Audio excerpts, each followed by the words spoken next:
Kempton, Pennsylvania, is the kind of place where nothing announces itself. The roads curve without urgency, passing fields that stretch too wide and houses set just far enough apart to keep their secrets. Trees lean inward along the shoulders, their branches tangled overhead, as if the town itself is always listening.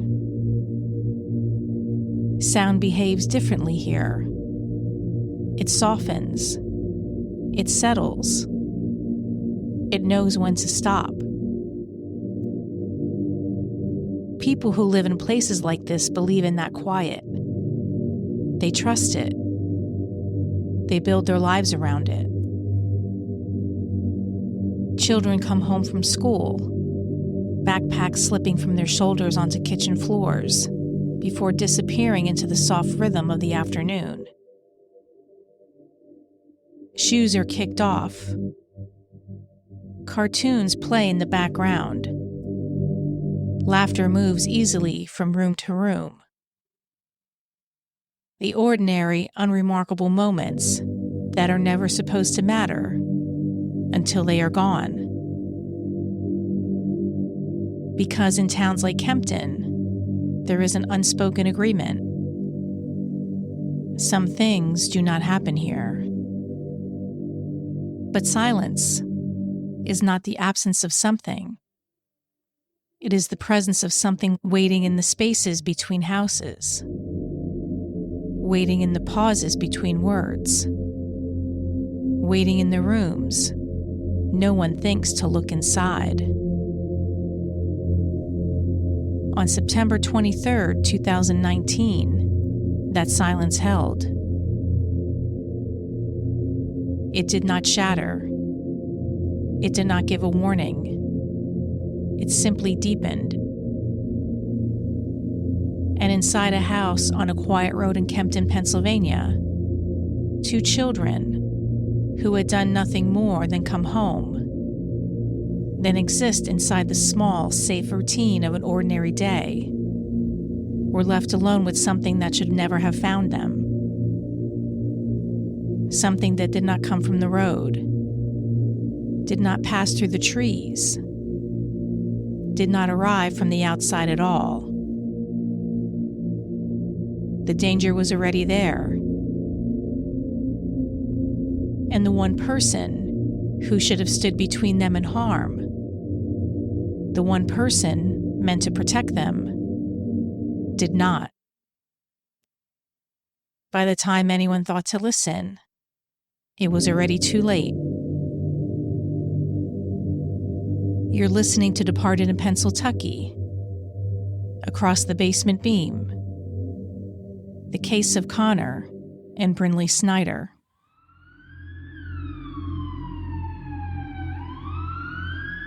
Chapter 1. Beneath the Basement Beam.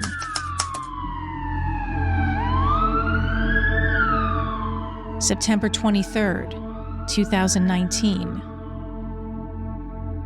The Snyder home at Albany Township sat in a quiet stretch of rural road, where the nearest sounds of town fall away into the open land and stillness. It was there, at 4:30 p.m., that Lisa Snyder dialed 911. The connection opened into silence for only a moment before her voice came through, already fractured, unsteady, breaking in places where breath should have been. She said she had found her children. She said they were hanging. She said her son had been bullied, that he didn't want to go alone. The dispatcher listened and began to steer the call into structure, the way training dictates when emotion takes over the line. Address, location, stay on the line. As the information came in, the call was escalated, classified as a pediatric cardiac arrest involving 2 patients. Units were assigned. Locations verified. The system began moving before full understanding could catch up. On the dispatch recording, a fire captain can be heard asking whether there is any indication that the scene is safe or how the children ended up in that condition. The dispatcher relayed what had been said on the call, that the 8-year-old had been bullied and had made threats, but didn't want to go alone. At that point, they added only the mother and the 2 children were believed to be inside the home. But even as the words were repeated across the channel, they were unstable, slipping between explanation and uncertainty, never fully resolving into certainty. Because the call itself was doing what panic often does. It was trying to explain something that had already happened. 11 minutes later, emergency responders arrived at the house in Kempton. They moved quickly because that is what they are trained to do when children are involved. There was no hesitation at the door, no pause at the top of the basement steps. The smell of damp concrete and household storage rushed up to meet them as they descended down the stairs. Inside, the basement was still. The firefighter noticed the shoes first. A small pair of boots sat near an overturned chair at the base of the basement steps. Cartoon characters stand brightly across the sides, barely scuffed. The boots looked wrong there, untouched by the chaos unfolding around them. Shoes are supposed to move, to kick dirt, and to be left by the door at the end of the day. These boots were waiting, neatly abandoned, as if their owner planned to come back for them. It was a strange thing to fixate on, but scenes like this rearrange the mind. The brain latches onto details that feel manageable, something small, something human, before it can face what hangs above. When the firefighter lifted his eyes, the room changed. 2 children were suspended from a single cable leash wrapped around the central support beam of the basement. The wire bit cruelly against their small necks.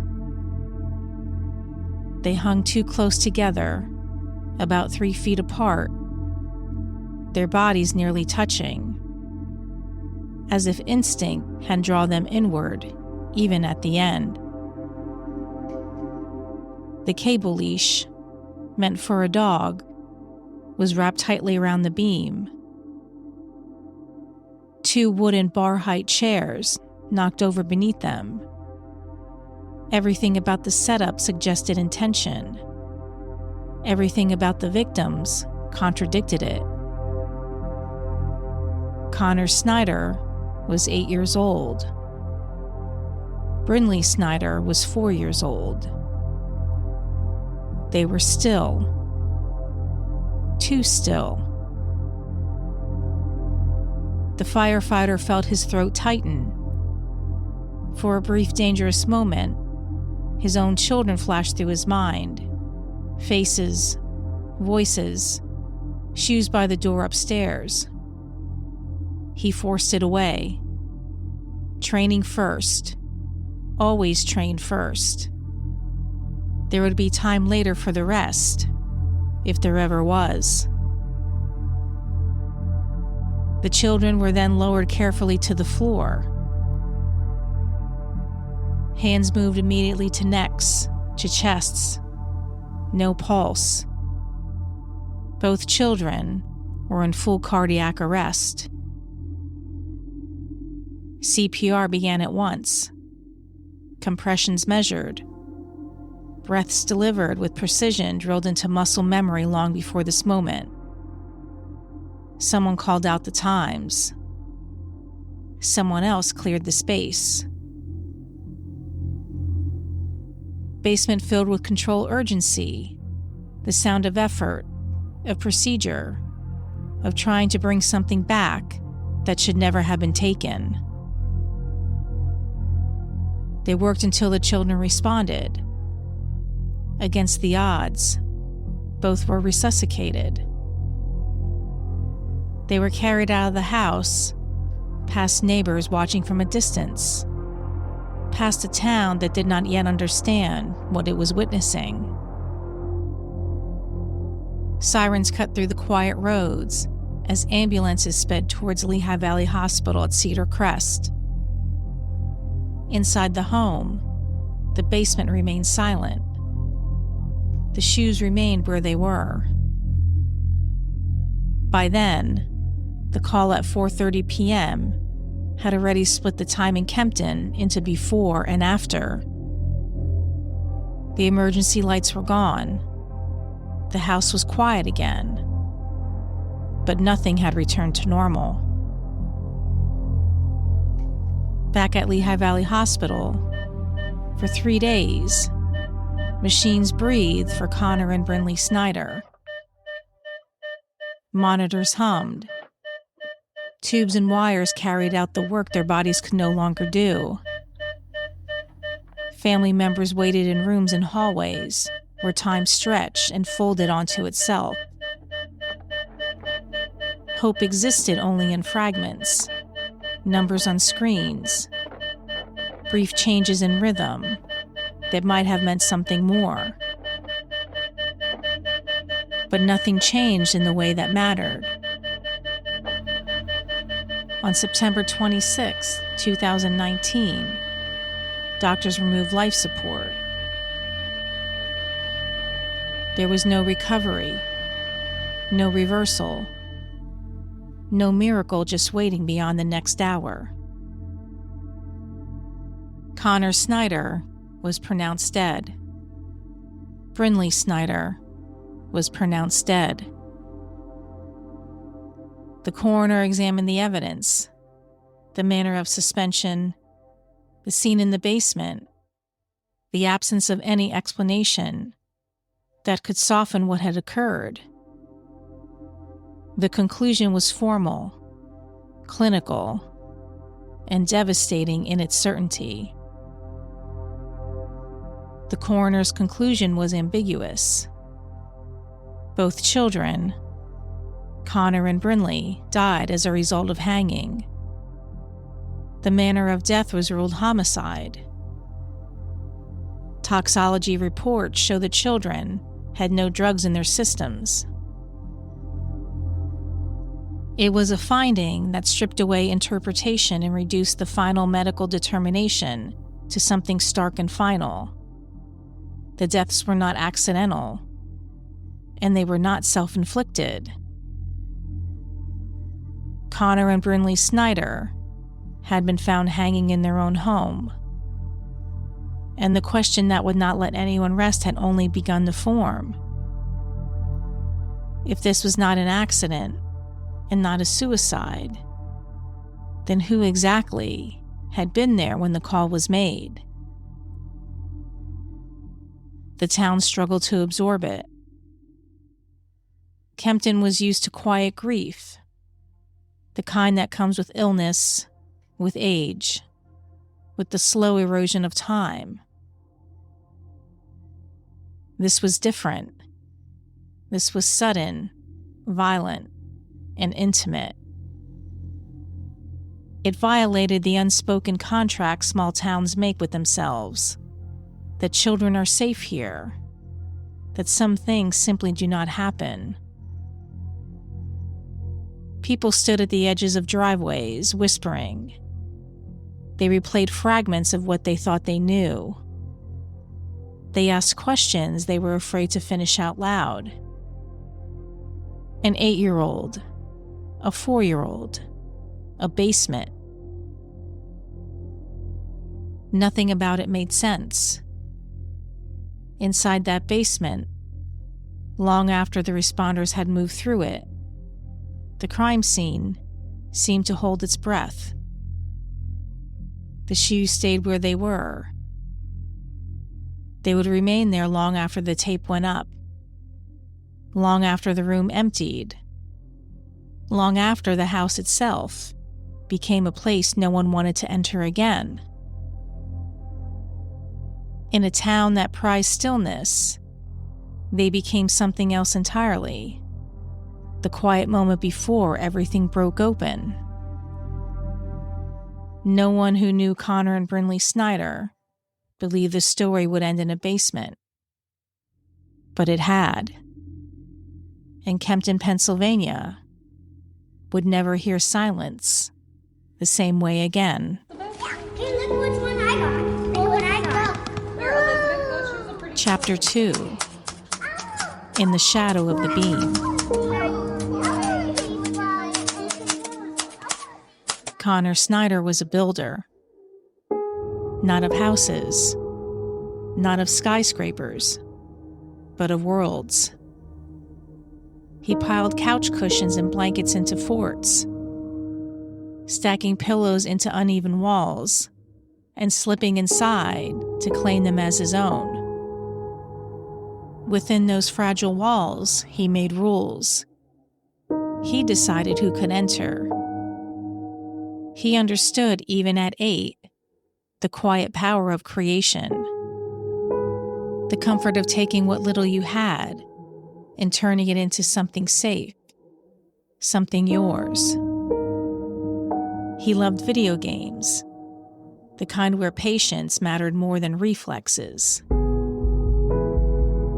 He imagined himself one day behind a camera, explaining the things he understood better than most adults ever would.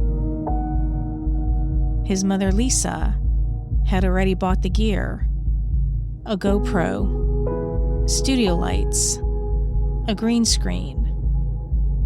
But the boxes sat unopened, waiting for a Christmas morning that would never arrive.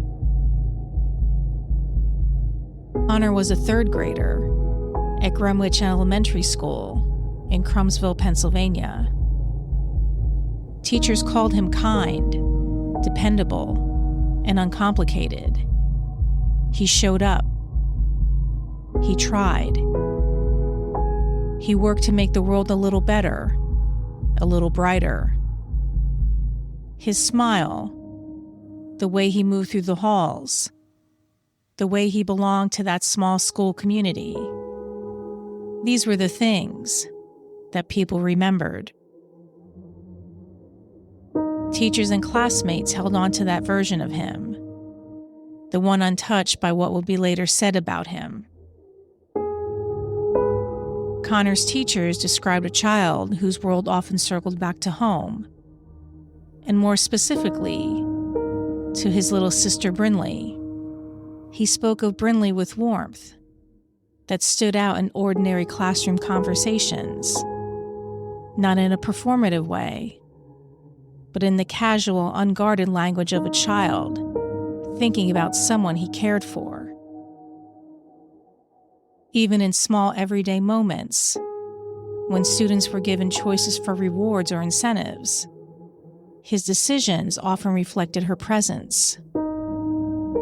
If he could choose something for himself, he often chose something that he could take home for Brinley. He was not known for trouble. He was not known for darkness.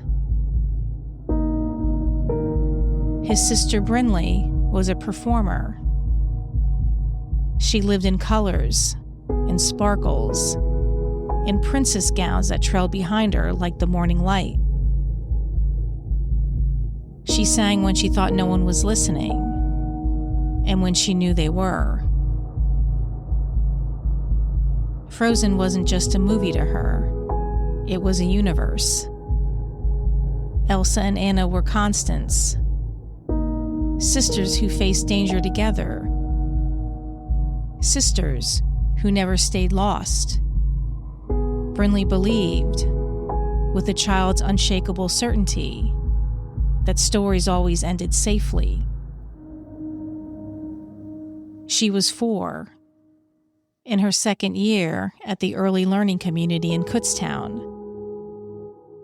Too young to understand permanence. Too young to imagine endings. Connor was the older one, the guide. Brinley followed. That was how it always had been. And yet, a few weeks later, on a quiet October afternoon in 2019, the story of who they were would gather again, this time not in a classroom, not in a living room of make-believe forts or princess songs, but in an open field outside the Kempton Community Center. They came without announcement, no public notice. Only family, friends, teachers, those who still carried the memory of them as children, not as a case, not as a headline. They came to celebrate what would have been Connor's 9th birthday. Roughly 60 people stood beneath an overcast sky, forming a loose circle in the grass. A Pennsylvania state trooper stood among them, quiet and still, not separate from the grief, but contained within it.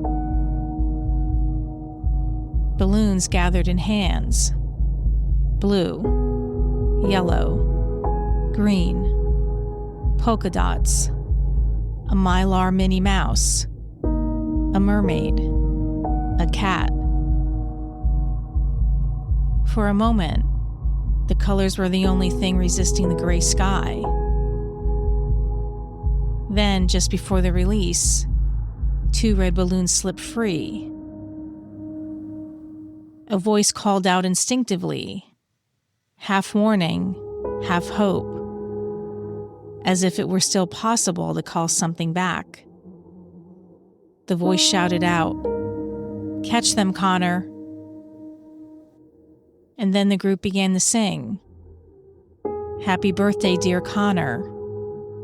Happy birthday to you." The song did not stay.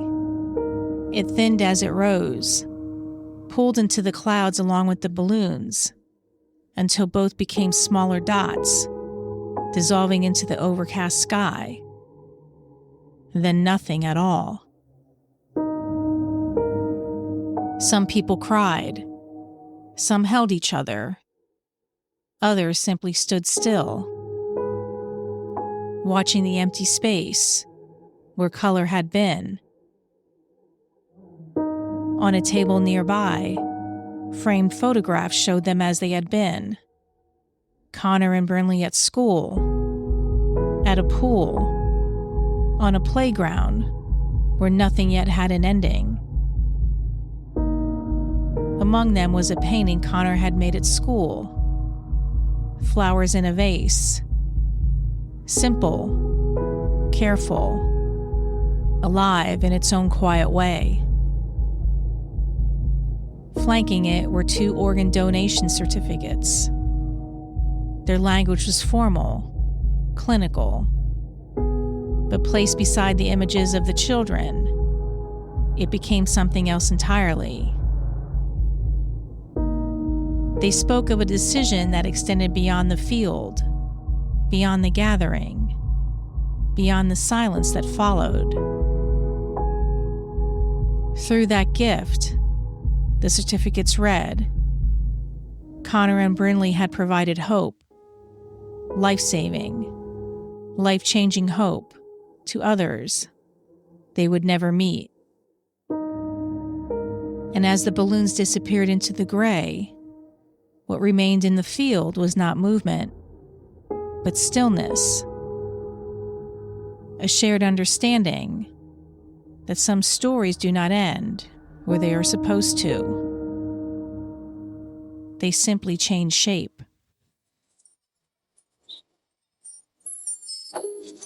Chapter 3: The Weight of the Beam.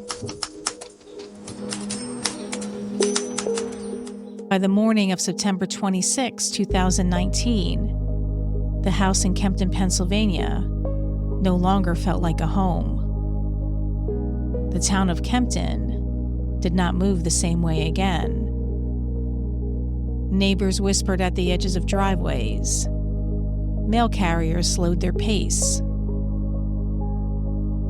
School hallways, once filled with chatter and laughter, carried a strange hush. Everyone knew the story, but no one wanted to say it out loud. Inside the Snyder home, the silence was deafening.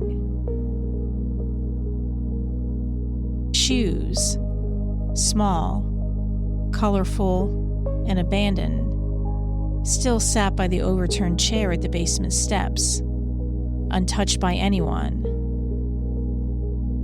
Boxes of unopened presents and cameras waited in quiet grief. Ghosts of Christmas mornings that would never come.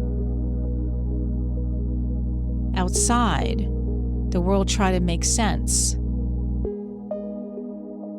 Lisa Snyder was repeatedly questioned about how an 8-year-old boy could have committed such an incomprehensible act. She described her children with tenderness, recalling Connor's forts and Brinley's princess gowns, trying to hold them alive in memory, even as investigators probed every corner of their lives. The question swirled. How could Connor have orchestrated it alone? How could Brinley have understood? The evidence did not fit the story of 2 children acting on their own. Kempton had crossed a line it had never imagined. In those days, every familiar sound, footsteps, doors closing, children laughing, was colored by absence. And the one person who should have protected them was the focus of the investigation. Her silence and her story now the center of every question, every accusation. It had been 3 days since Connor and Brinley Snyder were taken off life support. 3 days since the last machines had fallen silent. And in that time, the residence of Lisa Snyder had transformed into a way that was almost invisible at first, but absolute in its finality. Yellow tape cut across the property and held it there, frozen in place, removed from ordinary time. The house was no longer part of the neighborhood's rhythm of quiet mornings and passing cars.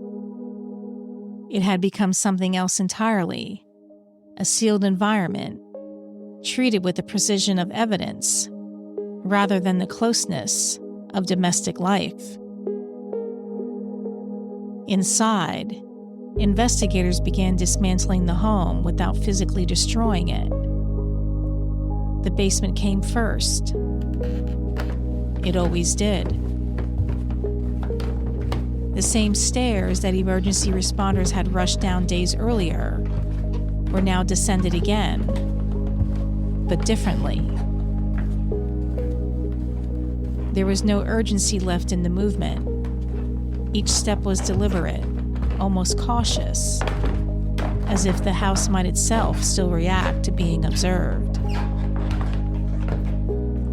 At the bottom of the stairs, the air felt heavier, not in a physical sense, but in the way attention can change perception. Everything mattered now. Every surface, every shadow, every object that had once belonged to ordinary life was reclassified as potential evidence. The first phase was preservation. Nothing was touched without gloves. Nothing was moved before it was photographed. Investigators moved slowly through the space, documenting the basement as it existed in its final unaltered state. The overturned chairs beneath the central beam were recorded from multiple angles. and their positions were measured and remeasured until the room's geometry could be reconstructed in exact detail. The cable leash wrapped around the beam received particular attention. It was not simply photographed, but studied in place, its tension points, its height, its contact with the wood. As technicians worked, the room began to separate itself into layers. There was what was seen first and what was understood later. Near the base of the stairs, the children's shoes remained where they first had been noticed. They were carefully photographed, not because they carried emotion, but because they carried position. In investigations like this, nothing is accidental until proven otherwise. From there, the basement was gradually converted into a grid of measurements and reference points. Photographers moved through it in slow, overlapping paths. Wide shots established the room's structure. Mid-range images mapped relationships between objects. Close-ups captured fibers, contact points, and structural details that might later explain sequence or force. The space was being rebuilt twice, once in photographs and once in the minds of the investigators. As the documentation continued, the question began to form naturally, almost quietly, without being spoken aloud in full sentences. How long had the scene existed before the 911 call? Did the physical arrangement align with the reported details? Was there any indication of interruption, movement, or change before responders arrived? Did the environment support the explanation being given, or resist it? No one answered those questions immediately. That was not the purpose of this stage. The purpose was to make sure nothing was missed that could later change the answers entirely. Above the basement, the rest of the house was processed in the same way. Rooms were photographed as they stood. Objects were cataloged in place. Investigators examined surfaces for trace evidence and for patterns. Because homes seldom tell their stories in a single room. They reveal themselves in fragments, a placement that feels off, a detail that repeats, an absence that draws more attention than presence. What emerged over those first days was not a conclusion, but a shift in structure. The house was no longer seen as the setting for a tragedy that had already been explained. It was being treated as a scene that had to be reconstructed from the ground up, carefully, slowly, and without reliance on any single version of events. Quietly, beneath the technical language of measurements and documentation, a deeper realization began to take shape among those working the case.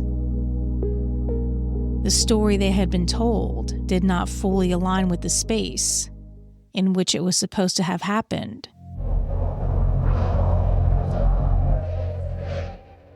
Chapter 4. The beam holds the truth.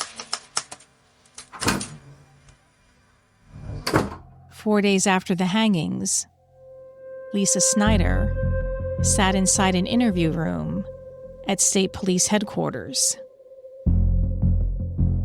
The room was small and neutral, designed to offer nothing to hold on to. Pale walls, a table, Chairs were placed just close enough to feel confrontational without appearing aggressive.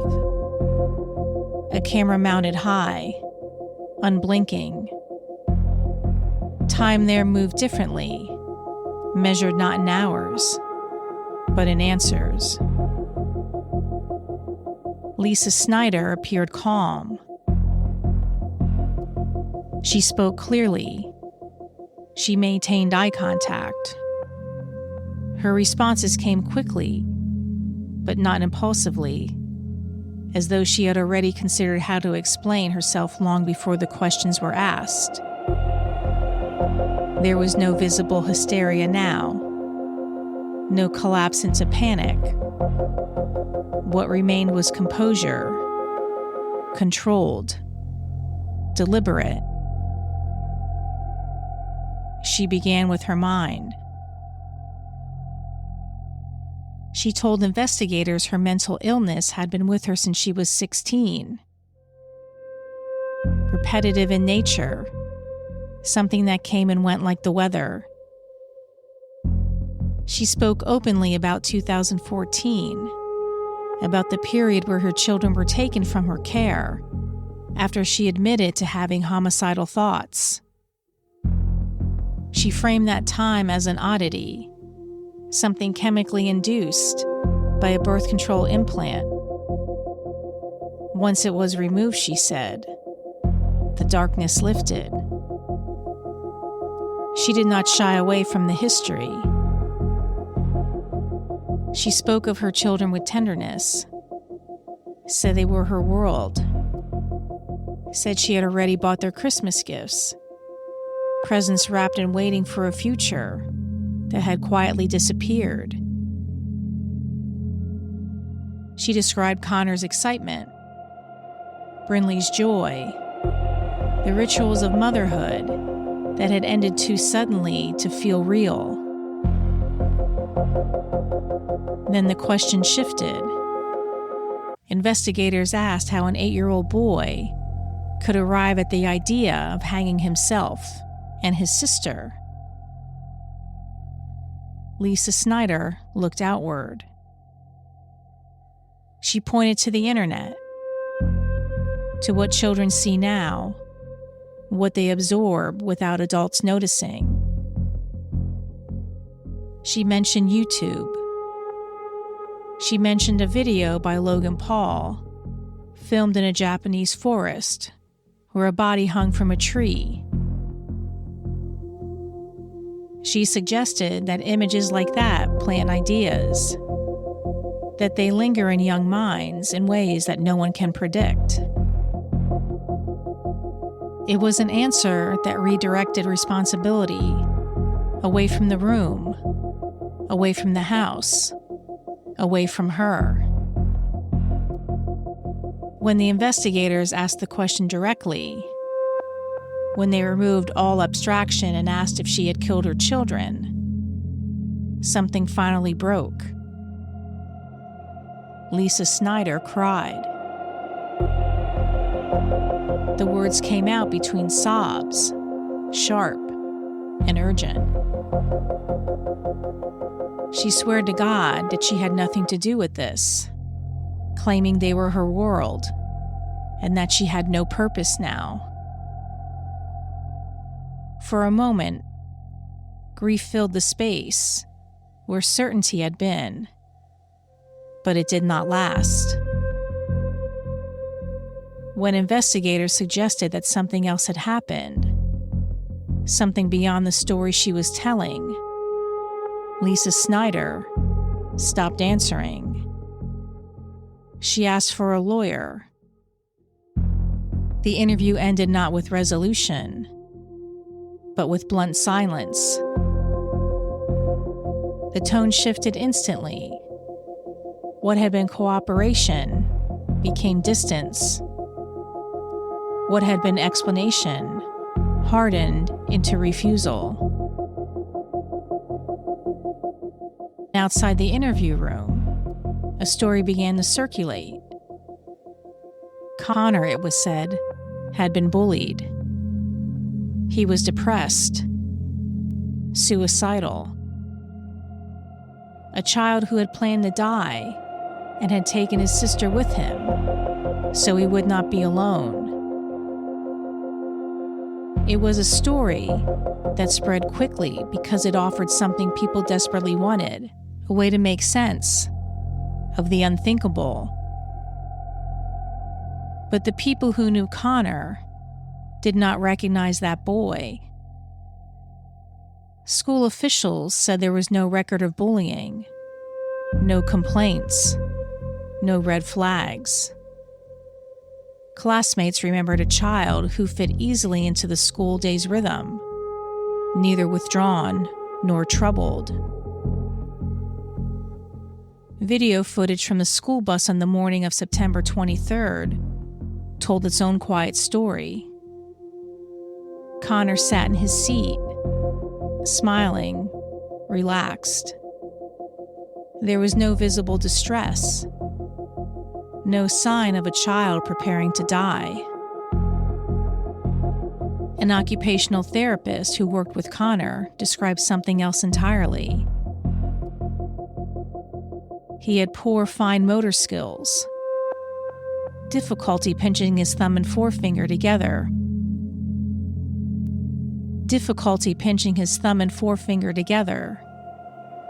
trouble tying his shoes. Tasks requiring precision frustrated him. Simple grips were rigid, knots were harder. The idea that Connor could manipulate a heavy cable leash, secure it around a beam, adjust its height, and position chairs alone did not match the body she knew. Others told investigators that the children were afraid of the basement, that they did not play there. Connor did not take Brinley downstairs to build forts or play games. And Brinley was 4. She could not consent.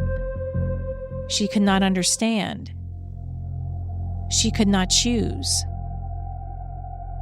She followed because that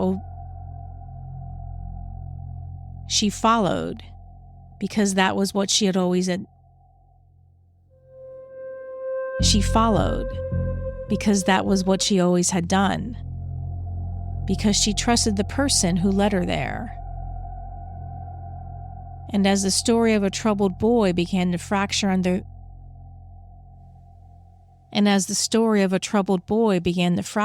the weight of evidence, another question took its place. Quiet, insistent, impossible to ignore.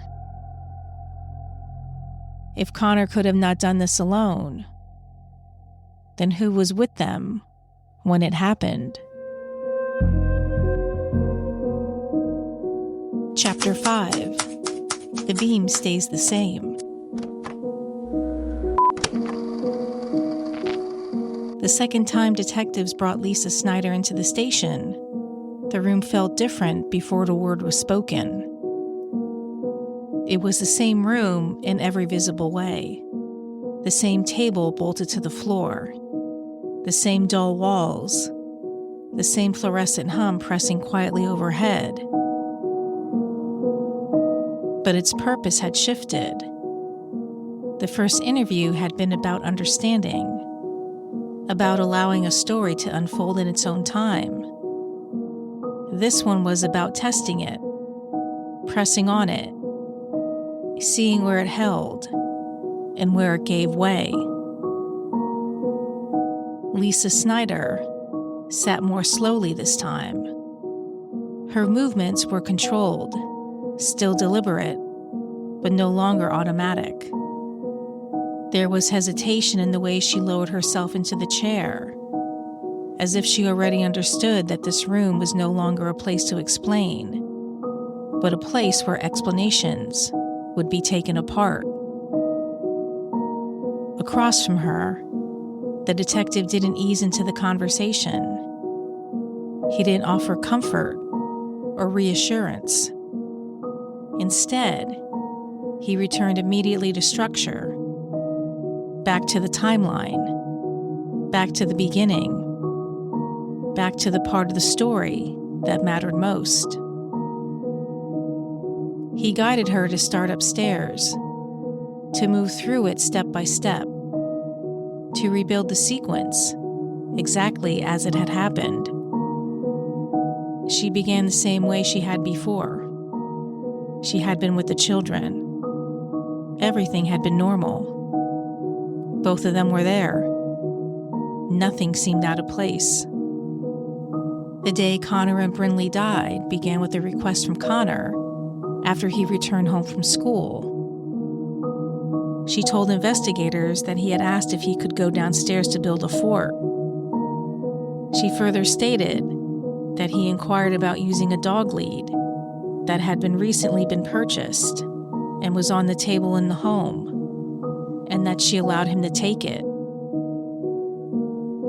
Lisa Snyder described Connor carrying chairs into the basement, noting that he appeared tired at one point and paused to get a drink of water before continuing with the second chair.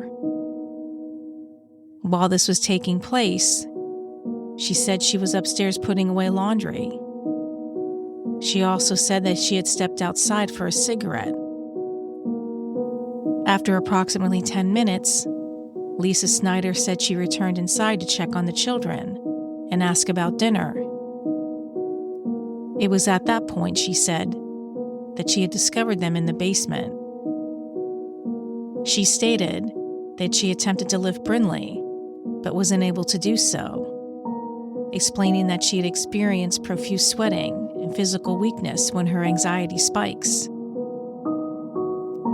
She further told investigators that she tried to lift Connor, who weighed approximately 150 pounds, but was not able to move him. Then, the detective waited. The silence stretched long enough to change shape, shifting from something passive into something that demanded continuation. Then came the next step. Lisa Snyder moved the story downstairs. She described going down, described finding them. The words themselves did not change, but the space around them did.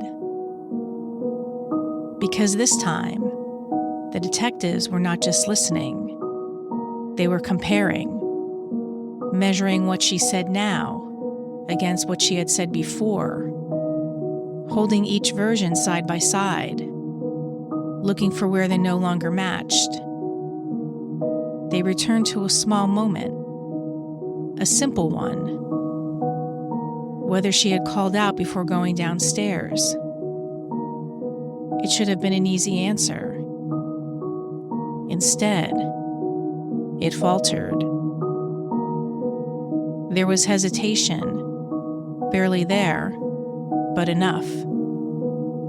The certainty that had existed before was gone. Now, there was uncertainty, an attempt to reach backward and find something that no longer felt fixed. Maybe she had called out. Maybe she hadn't. The memory didn't hold. That mattered. Because before, it had. A record of her earlier words sat in front of her, clearer than, more defined. No hesitation. No pause.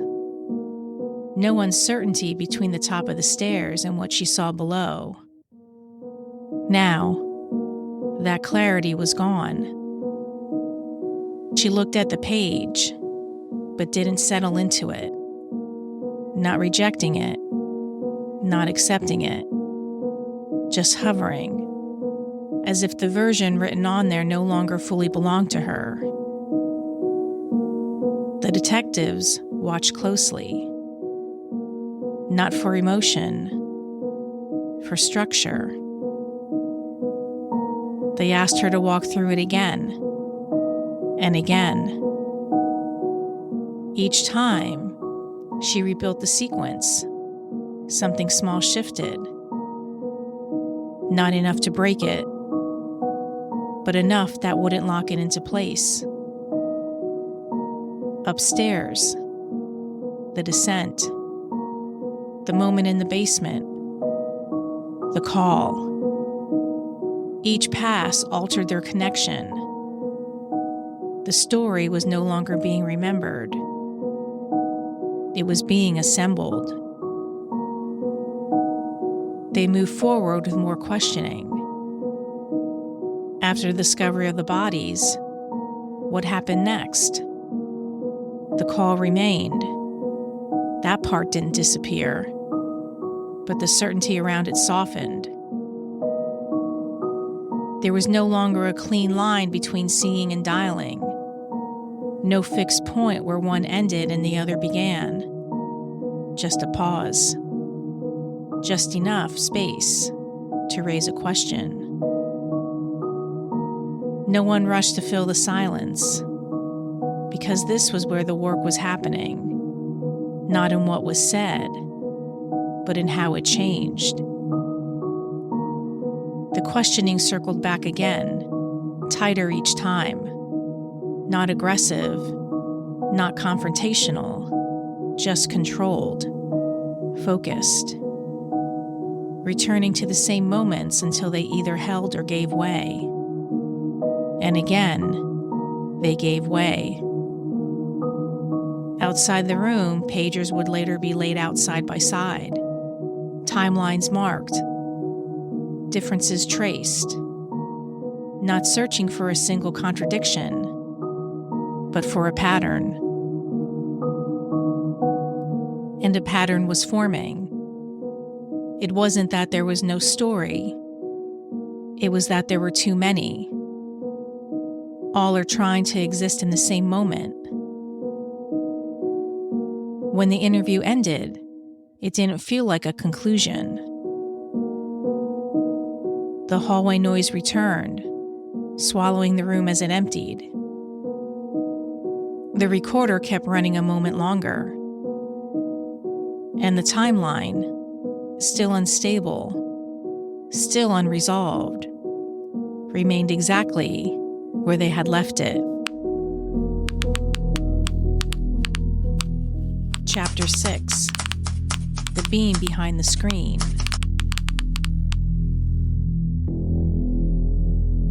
Even after Connor and Brinley were gone, their home had secrets that whispered through wires and screens.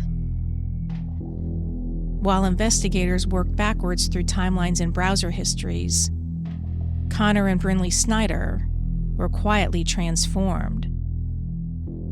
They were no longer children in the telling, no longer a boy who built forts or a girl who twirled in princess dresses. They became characters in an explanation that did not belong to them. The fort builder became suicidal. The princess became an accessory. In reports and interviews, their lives were compressed into motives. Their personalities flattened into a narrative that needed them to behave in specific ways. An 8-year-old was asked to carry despair, large enough to kill. A 4-year-old was asked to follow him without question, without fear, without resistance. The children themselves could not correct the record. Christmas presents, already purchased, sat unopened. Boxes waited in silence, holding cameras and dolls, meant for a future that had already been erased. No one unwrapped them.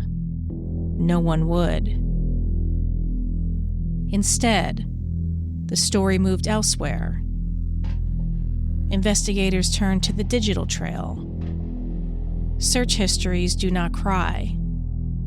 They do not stammer or pause for breath.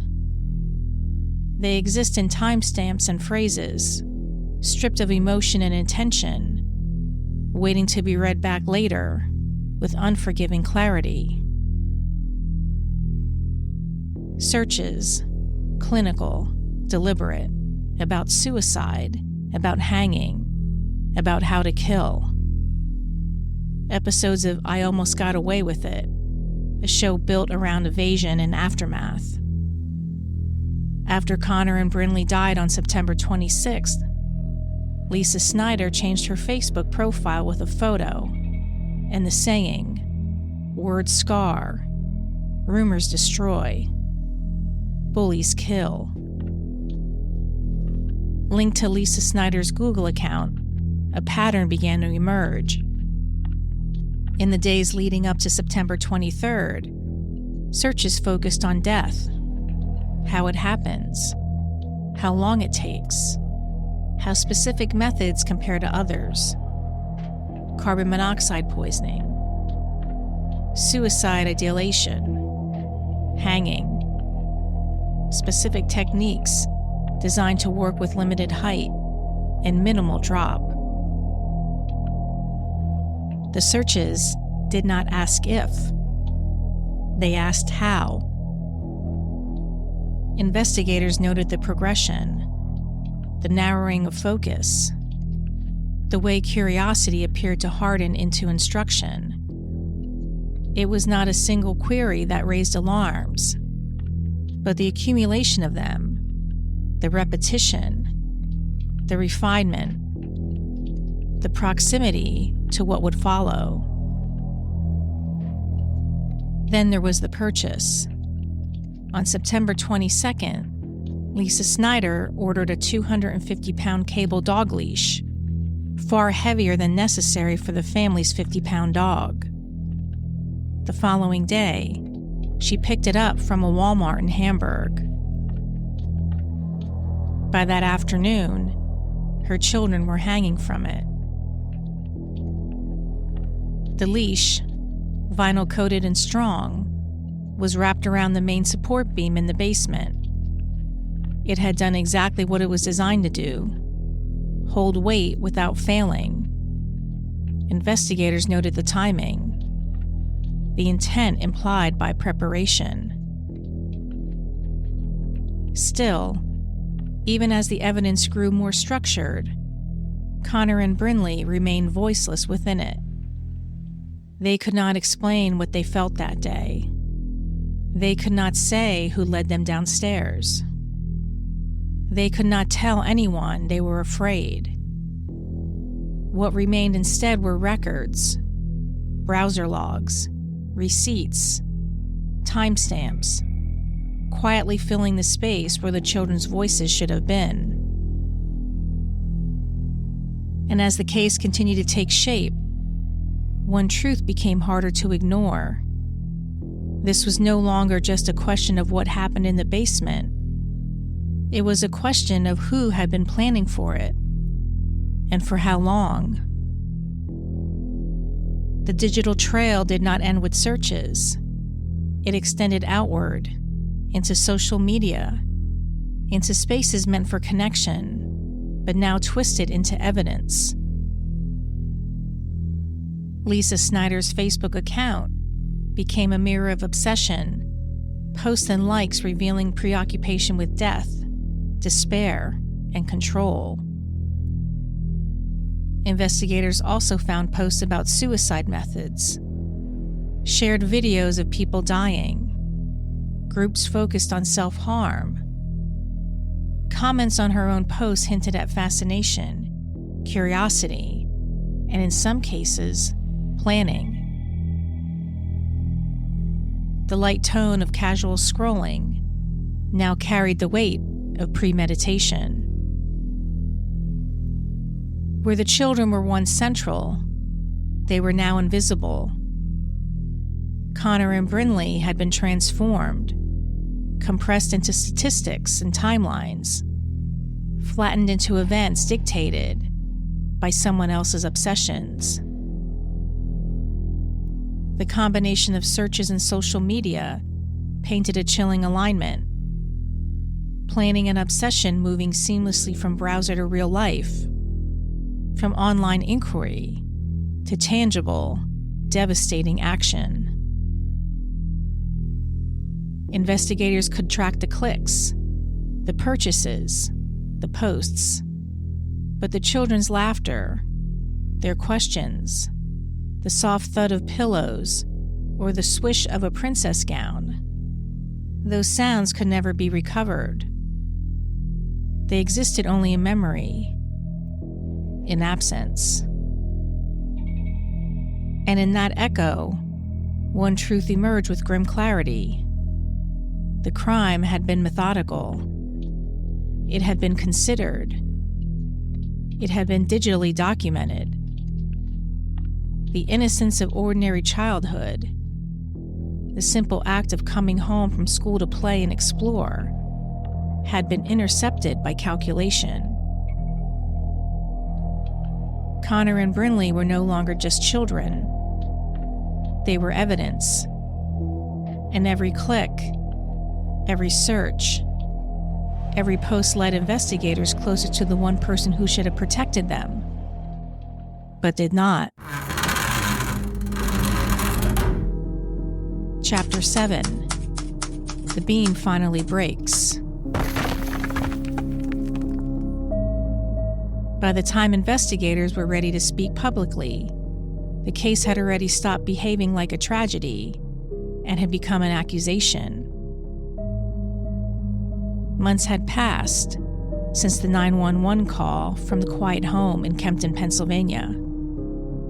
Months of interviews, forensic review, and timeline reconstruction, each step narrowing the distance between uncertainty and conclusion. What began as an emergency response had slowly hardened into something else. A homicide investigation built on details that would not align. December 2nd, 2019 arrived like a grim punctuation mark. Lisa Snyder was taken into custody. Over 2 months after the world had already learned the unthinkable. She faced an array of charges that reflected both the horror of what had happened and the dark complexities surrounding her life. 2 counts of first-degree murder, 2 counts of third-degree murder, endangering the welfare of children, tampering with evidence, and animal cruelty, including sexual acts with a dog. In the weeks leading up to Connor and Brinley's deaths, Lisa Snyder sent at least 3 sexually explicit photos of herself engaged in sexual acts with a black and white dog to an unnamed person. The discovery of the dog abuse was something investigators uncovered during the homicide investigation that warranted additional criminal charges. As Lisa Snyder was taken into custody, observers noted that she showed little to no visible emotion. Throughout questioning and proceedings, she continued to maintain the same explanation she had offered from the beginning, that Connor had been bullied at school and that he had taken his own life, along with that of his sister Brinley. Interviews with Connor's classmates and teachers, along with school records and surveillance footage, presented a different picture. Investigators reviewed video from a school bus shortly before Lisa Snyder called 911 to report finding the children. According to the footage, there was no indication that Connor appeared distressed. Instead, he was seen interacting normally with other children, engaged, animated, and participating in the usual noise and movement of an ordinary school day. There was no visible sign of distress.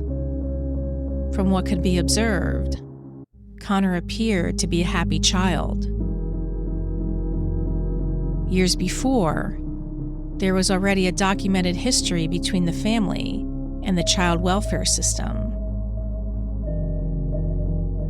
Berks County Children and Youth Services had been involved with the family as early as 2014, when concerns led to intervention involving Connor and his older brother. At that time, the agency filed an emergency custody petition, which was granted by a judge, resulting in the temporary removal of the children from Lisa Snyder's custody. The separation lasted several months.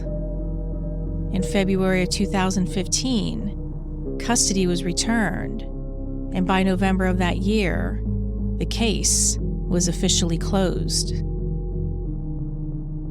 Later review of the matter did not identify procedural errors in the agency's decision to return the children.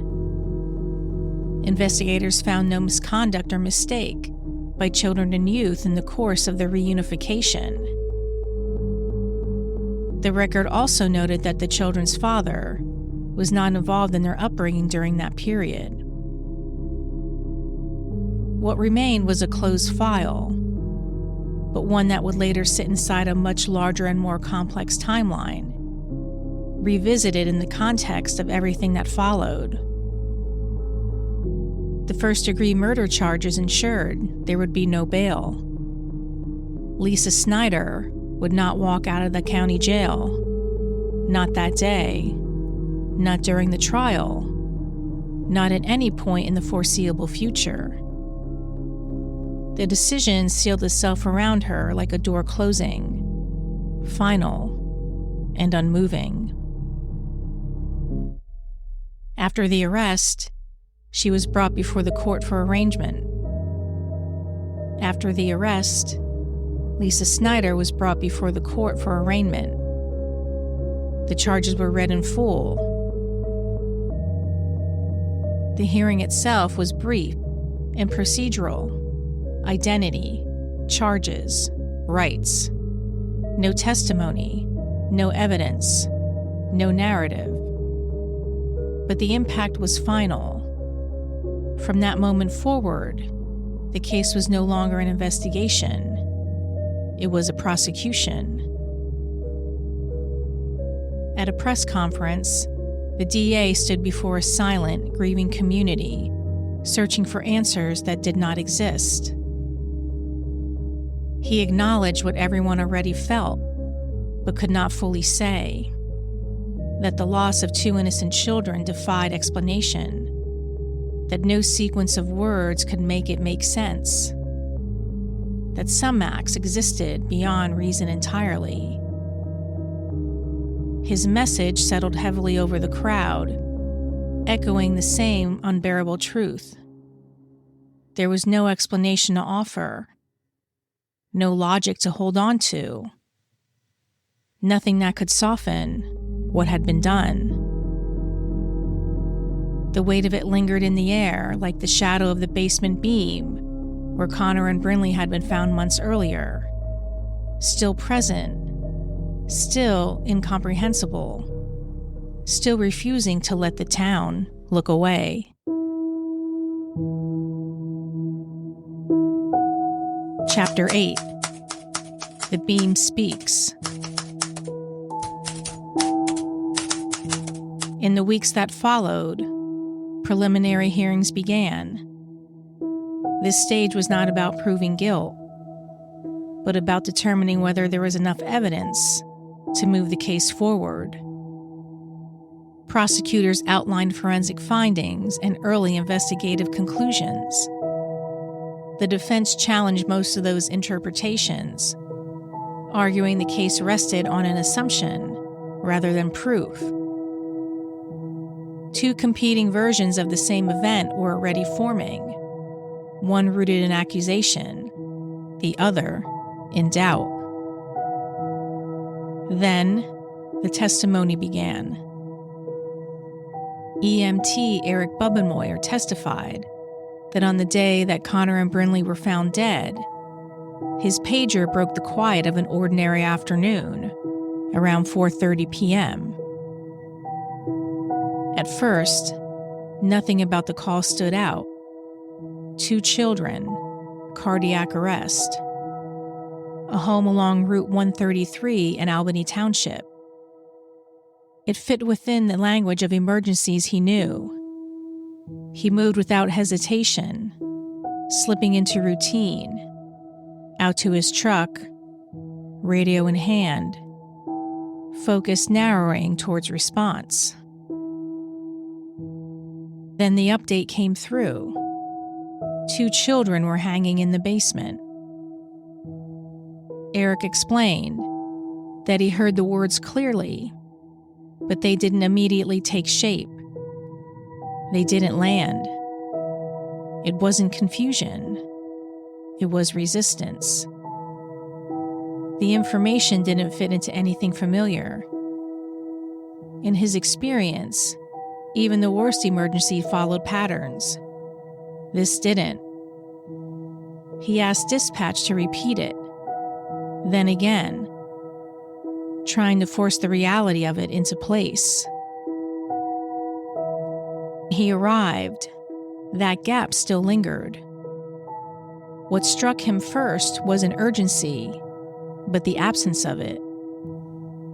No one was flagging them down outside. No visible chaos. No outward signal of what had been reported. That quiet, deepened the situation rather easing it. It meant whatever they had been called to was still contained inside. When Lisa Snyder opened the door, Eric's attention shifted into the details that didn't align. Lisa Snyder appeared anxious, unsettled, her focus drifting towards a phone call, even as she spoke with them. There were no tears, no visible collapse. When he asked her if anyone else was inside, the answer wasn't clear. In a moment that demanded certainty, that hesitation mattered. So they went in. The house felt suspended, ordinary in the wrong way, still, untouched. That feeling followed him to the basement door. The staircase narrowed as he descended, each step pulling him further away from daylight and into something more confined. At the bottom of the stairs, he looked left, and in that instance, the call became real. 2 children were hanging from the rafters. He didn't dwell on the shock. He moved to what came next. They were still warm.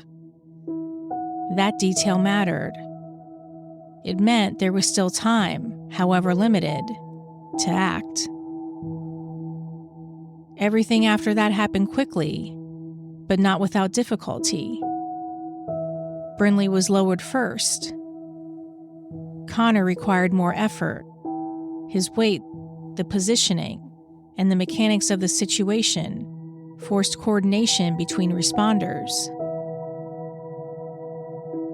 Once both were on the floor, CPR began immediately. There was no pause, only motion.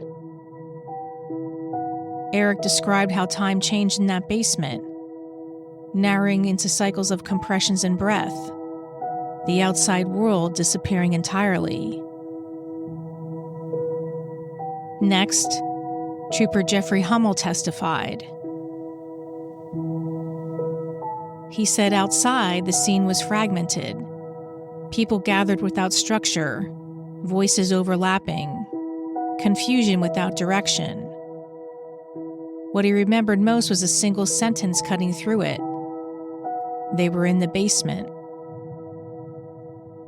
Inside, the shift was immediate. The air felt contained, suspended. The staircase forced him to crouch down as he descended, tightening the space around him. At the bottom of the stairs, the scene didn't unfold gradually. It arrived all at once.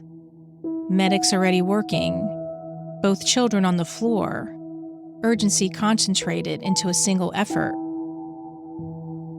Trooper Hummel described restraint rather than action. He observed first, then stepped in where needed, rotating into compressions as the physical strain on responders became clear. CPR in that environment was demanding, repetitive, exhausting, and uncertain. It required constant adjustment, shared effort, and endurance. The basement itself became part of the problem. The narrow stairs made removal difficult, costing time they didn't have. So they adapted. They chose the Bilco doors, a faster path, fewer obstacles. From there, the focus shifted to movement, lifting, guiding, transferring, each responder part of a coordinated chain. 3 days later, both Connor and Brinley were declared brain dead at Lehigh Valley Hospital. On the stand, Trooper Hummel had remained composed. His testimony up to that point had followed the structure expected of it, measured, precise, focused on what he saw and what he did. The basement, the response, the effort to save the children. He described it all in the language of procedure, the kind that keeps emotion at a distance. Then, the prosecution handed him a photograph. It showed Connor and Brinley smiling. The question that followed was simple: whether he could confirm that these were the same children he had encountered in the basement that afternoon. For a moment, the courtroom seemed to settle into a deeper quiet. Trooper Hummel looked at the image, and something in his composure shifted. Not dramatically, not in a way that broke the structure of his testimony, but enough to register. His voice tightened as he answered, yes, they were still the same children. The same two he had seen only hours earlier, not captured in a still photograph, but lying on a basement floor, surrounded by urgency, by motion, by the sustained effort to keep them alive. The contrast lingered in the room. Who they had been, preserved in a single image, set against how Connor and Brinley had been found. When his testimony continued, it shifted back into sequence, returning to what had been said at the scene. He told the court that he had spoke with Lisa Snyder that day, and that she offered an explanation almost immediately, one that centered around Connor. According to Trooper Hummel, Lisa Snyder said Connor had been experiencing problems at school, that he was being bullied, that there had been a morning when he didn't want to go, and that she had tried to reach out to a school guidance counselor, but never received a response. Lisa Snyder described Connor as stressed when he got off the bus that afternoon, not in a way that stopped the day, but enough to notice. He had asked for the charger to his iPad so he could play games, she said, a small familiar request that fit into the rhythm of an ordinary day. But when he couldn't find it, the explanation moved into a different direction. Trooper Hummel testified that Lisa Snyder told him that Connor then had asked to use a dog lead she had purchased earlier that day. The purpose, she said, was to build a fort into the basement with his sister.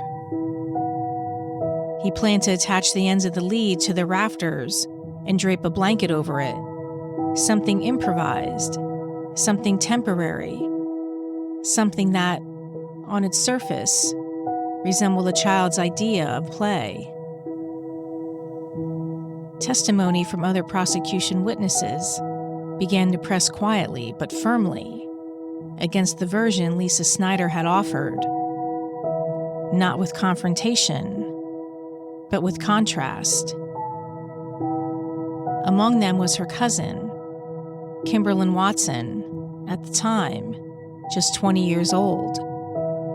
She took the stand with a kind of familiarity that carried its own weight, not as an investigator, not as an expert, but someone who had known Connor Snyder in the ordinary spaces of his life. She described being close to him, talking nearly every week, spending long stretches of summer days together, time that wasn't formal or structured, just lived. The kind of time when habits show themselves without effort. And because of that, she said, she would have noticed if something had changed. The last time she saw him was about a week before the hangings. It followed a message. A post was sent out to family members, warning that Connor was being bullied, that he was suicidal, that he needed support, that he needed love. Kimberlyn didn't ignore it. She acted on it. She picked him up from school that same day, not casually, but deliberately, to see him for herself, to understand. On the stand, she didn't dramatize what happened next. She simply described it. She asked him a simple, direct question. Was he happy she picked him up?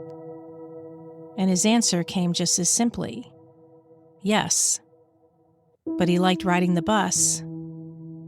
He had a lot of friends there. In the courtroom, that detail didn't land loudly. It settled, because it didn't match the version presented. Kimberlyn spent the rest of the day with him at her family business, hours together. Enough time to observe without trying to. Enough time for something real to show through.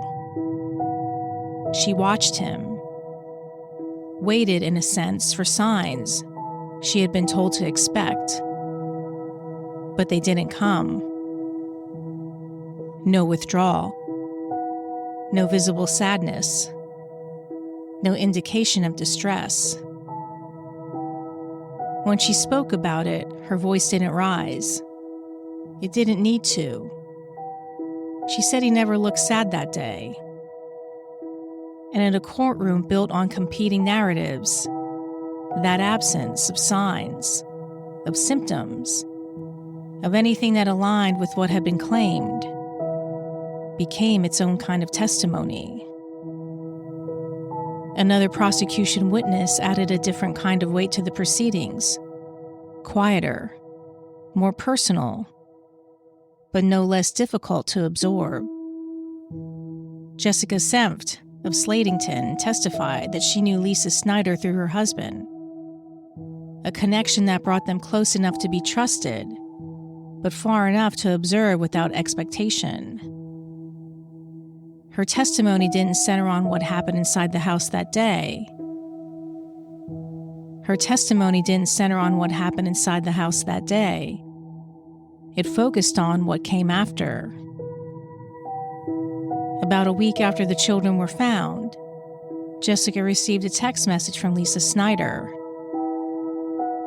It was brief, almost casual on its surface. Lisa Snyder saying she needed to have two strong... It was brief, almost casual on its surface. Lisa Snyder saying she needed to have 2 strong drinks. But when Jessica described it in court, the message didn't feel casual at all. It felt like a beginning. Not long after, Lisa Snyder came to her home. The visit wasn't framed as social.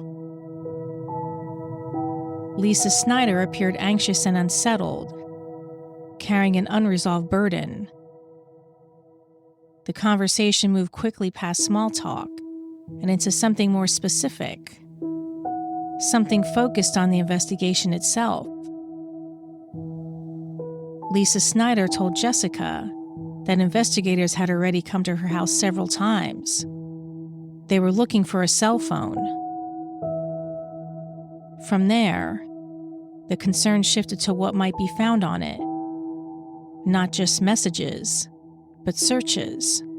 online activity that, according to Jessica, Lisa Snyder believed could be traced back to Connor's account. And then came the part that settled heavily in the courtroom. Jessica testified that Lisa Snyder said she was worried about what investigators would find because she had been searching how to kill someone. There was no elaboration offered on the stand, no attempt to soften or expand the statement. Jessica simply repeated it as she had heard it, allowing the weight of it to stand on its own. The conversation, she said, continued into Lisa Snyder's mental state. She spoke about being depressed, about possibly checking herself into a psychiatric hospital. She spoke about being depressed, about possibly checking herself into a psychiatric hospital, about not being able to manage what she was feeling. But it was what followed that drew the sharpest line. According to Jessica, Lisa Snyder said that if she were charged with the murders, she would get out on bail and kill herself. Next, Trooper Ian Keck took the stand and began not with what was found, but with what was missing: a phone. He testified that Lisa Snyder's Samsung smartphone was never recovered. Devices seized from the home contained none of the internet searches investigators believe had been made. From that absence, he said, investigators drew a conclusion.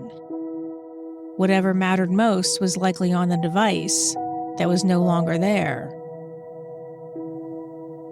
And even that absence was unstable. Trooper Keck told the court that Lisa Snyder gave conflicting accounts of when the phone had been lost. First saying it was lost the day before, then later claiming it had been gone for more than a month. So investigators turned outward. They went to Connor's school. They spoke with teachers, administrators, counselors, students, anyone who might confirm what had been claimed about him. What they found, Trooper Keck testified, did not match the story. There was no evidence of bullying, no pattern of distress, no indication that Connor Snyder was withdrawing from the world around him. Instead, there was a video. Bus footage from that afternoon. Connor laughing, moving, horsing around with other children, smiling, waving as he stepped off the bus and ran home. Trooper Keck then turned to what Connor Snyder could physically do. An occupational therapist who worked with him, he said, raised doubts about whether Connor had the dexterity to manipulate a dog lead as An occupational therapist who worked with Connor, he said, raised doubts about whether Connor had the dexterity to manipulate a dog lead as described. Simple tasks, like tying shoelaces, were difficult for him. Precision with his hands were limited. And yet, the dog lead told a different story. Investigators examined it closely. The weight rating, the construction, the way it had been used. Trooper Keck testified that Lisa Snyder's explanation for buying it did not fully align with their findings. Then came the digital trail.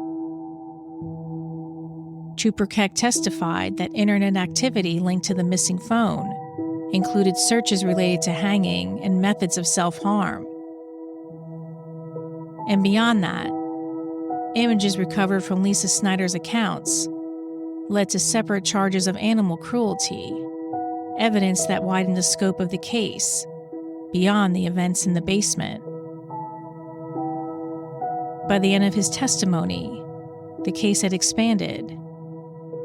It was no longer contained to a single room beneath the house.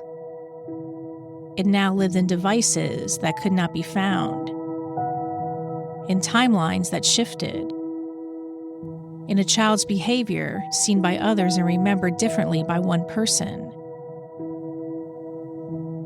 And in that widening, the divide became clearer. The defense argued there was no direct proof, no fingerprints, no DNA, no physical evidence placing Lisa Snyder at the act itself. No physical evidence placing Lisa Snyder at the act itself. What the prosecution called a conclusion, they called speculation. The searches, they said, were not in preparation. The searches, they said, were not preparation, but despair. A woman searching not for how to kill, but how to die. They pointed to the 911 call, to the panic in her voice, to what they argued was shock, not performance. Then the witnesses shifted. Teachers, specialists, professionals, people whose knowledge of Connor Snyder came not from a single day, but from many. They spoke of his limitations, what his hands could do, and what they struggled to do, the small frustrations of fine motor skills, the difficulty of precision. Tasks that required coordination often slipped just beyond him. And yet, they spoke of who he was. A boy who built forts from blankets, who asked questions, who smiled when he understood something new. Small, ordinary moments, now carrying the weight of something far larger. And Brinley Snyder. There were no reports, no evaluations, no records of capacity or limitation, only her age. 4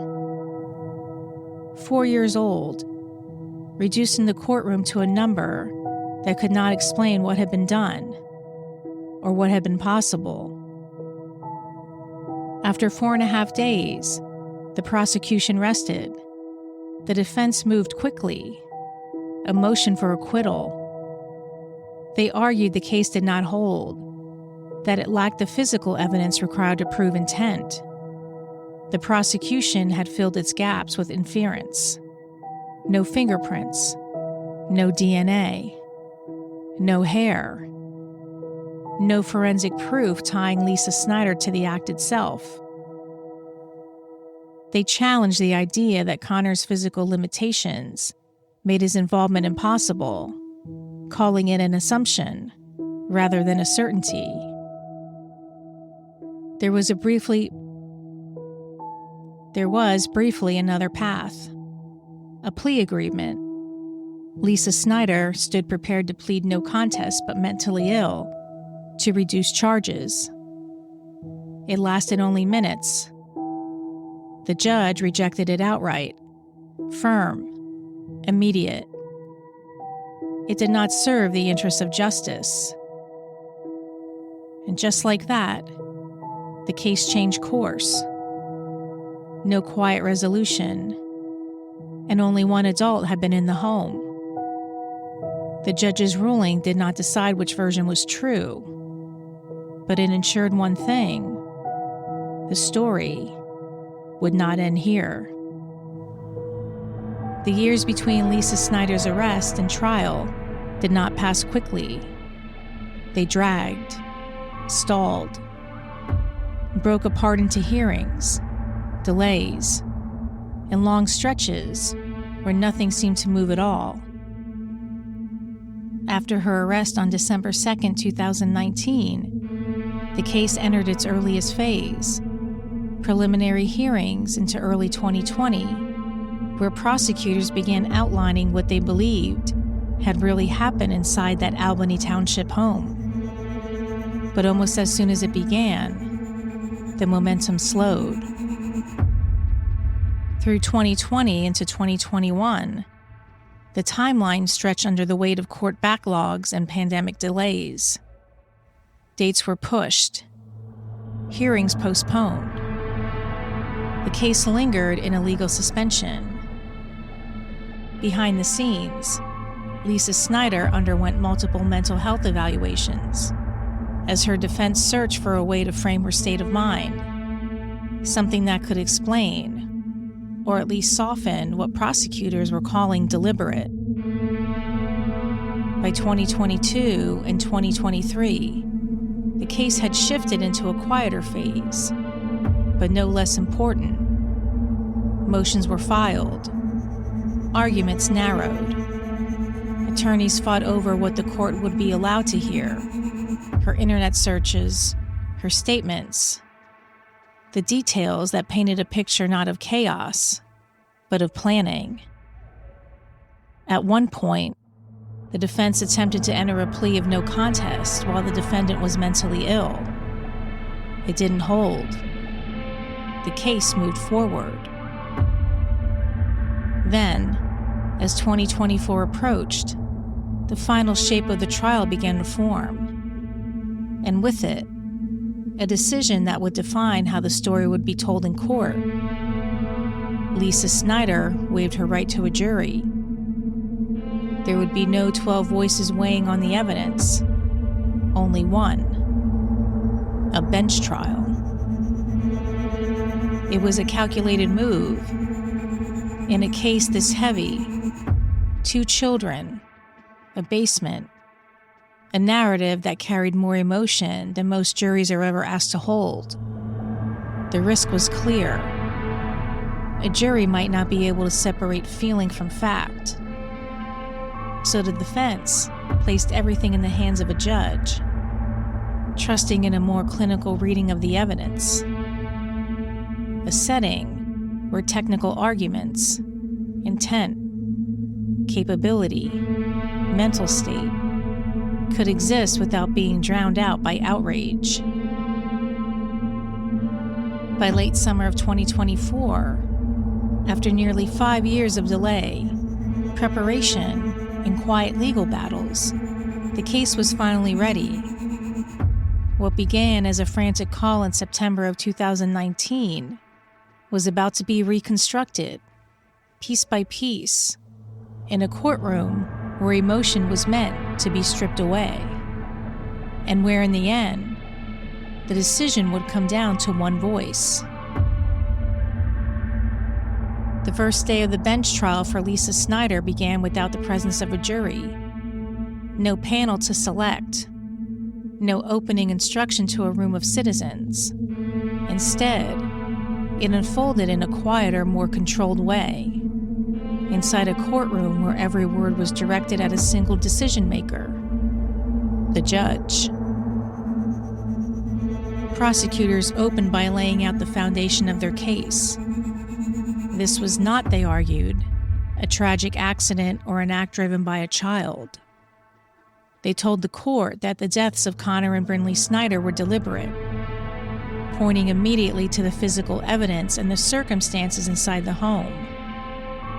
The narrative they began building was structured, methodical, and direct, focused on intent. The defense followed with a very different framing. They did not deny the unimaginable outcome, but they pushed back against the idea of planning and purpose. Their focus turned towards mental illness and instability, suggesting that Lisa Snyder's mental state, not calculated intent, sat at the center of what happened. In a bench trial, this mattered even more. There was no need to simplify the argument. It could be technical, clinical, and precise. And with it, the question still hanging in the air, whether this was a story of illness, or of choice, or of something darker that refused to be neatly named. Chapter 9: a brother under the beam.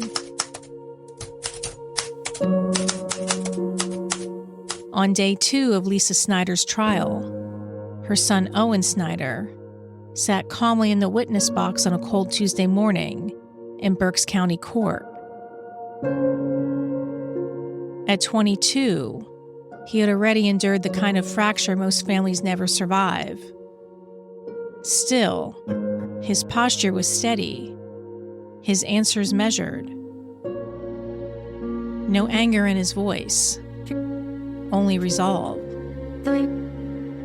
He spoke about Connor and Brinley, and also spoke about his mother, Lisa Snyder, who was accused of killing them. And he did so without visible emotion. In that restraint, the courtroom leaned closer. When asked why he referred to her as Lisa instead of Mom, the question landed hard. He said he no longer saw her as his mother. The words settled into the room. Lisa Snyder, appearing in court for the first time in months, broke into quiet sobs, her shoulders shaking as she sat shackled at the defense table. Owen described Connor as happy-go-lucky, always wanting to do something. The words settled into the room. Lisa Snyder broke into quiet sobs, her shoulders shaking as she sat shackled at a defense table. Owen then described Connor as happy-go-lucky, always wanting to do something, always wanted to play with his sister Brinley. His testimony echoed what teachers, counselors, bus drivers, and therapists had already told the court. Connor was cheerful, social, unburdened. Owen recalled the conversation a month before the deaths, when Lisa Snyder told him Connor was being bullied. When Owen asked, Connor was confused. He loved school. He loved the bus. He loved his friends. Owen said Connor was the kid everyone liked. He spoke about their bond. After work, Connor would run to him, eager to play video games, eager just to be near him. Ordinary moments, safe moments, the kind that makes the ending feel impossible. Owen also testified about Connor's physical limitations, small things, but meaningful. Difficulty tying shoes, trouble pinching fingers together. Enough, he said, to make the idea of Connor staging what happened not just unlikely, but impossible. Under cross-examination, Owen briefly acknowledged Lisa Snyder's mental health history, including the 2014 incident when he and Connor were removed from her care after she admitted to violent thoughts. He did not elaborate. The only moment his composure cracked came when he was asked about Lisa Snyder's claim that he had touched Connor inappropriately. He hesitated, then firmly denied it. Another witness followed, Lisa Snyder's cousin Jessica. She too disputed the claim that Connor had been bullied, saying he did not even understand why people were asking. She spoke about Lisa Snyder's depression, her inability at times to get out of bed, and the violent thoughts she had expressed in 2014, thoughts that included harming her children. She also recalled Lisa Snyder once speaking of a possible murder-suicide involving Owen when he was a baby.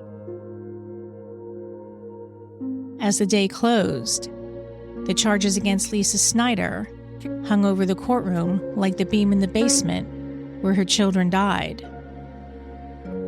Prosecutors made clear they would seek life in prison or death. And through Owen's testimony, Connor and Brinley briefly returned to the center of the room, not as arguments or theories, but as children, loved, known, remembered. Chapter 10. The Beam on Record. By the third day, the prosecution introduced something different. Not a reconstruction, but Lisa Snyder herself.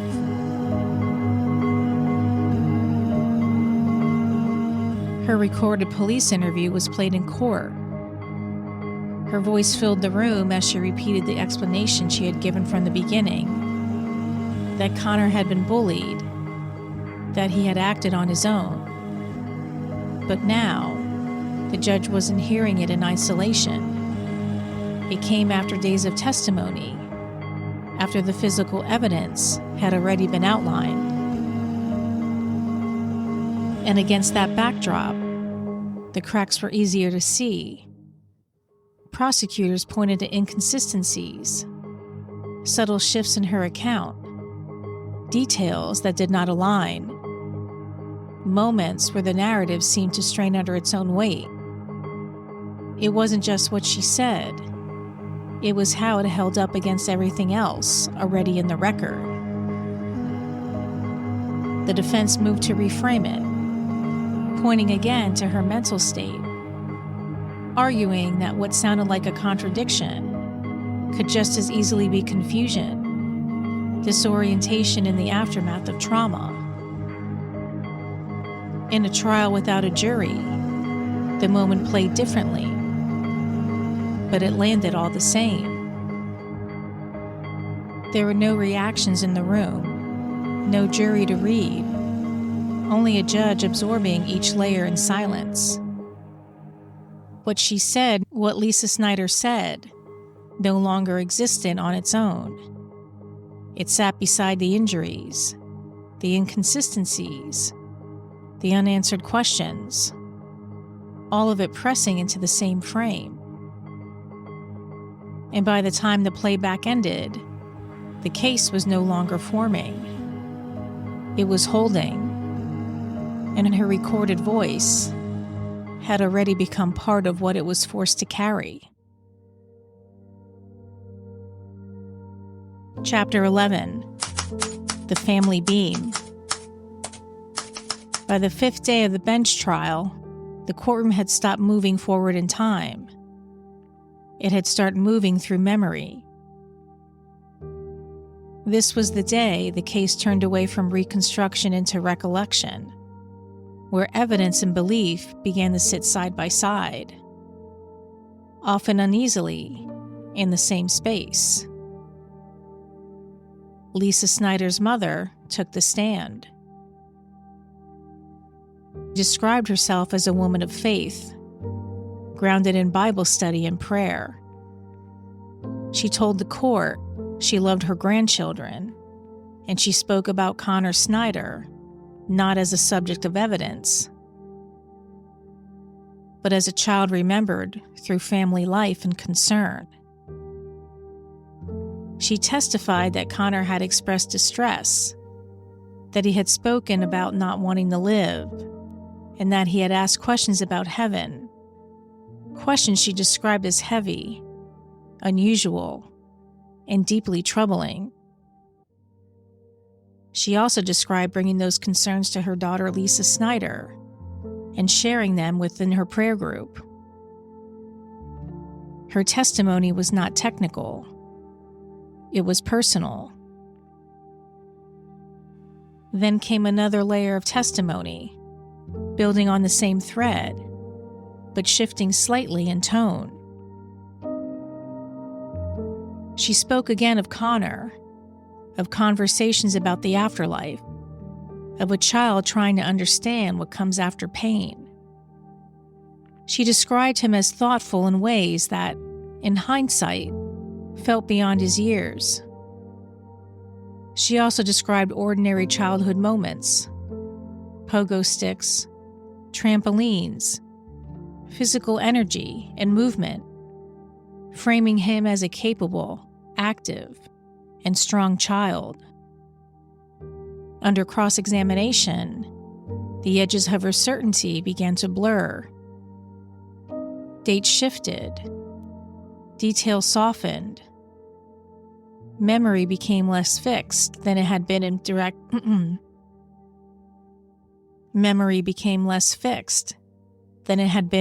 testimony.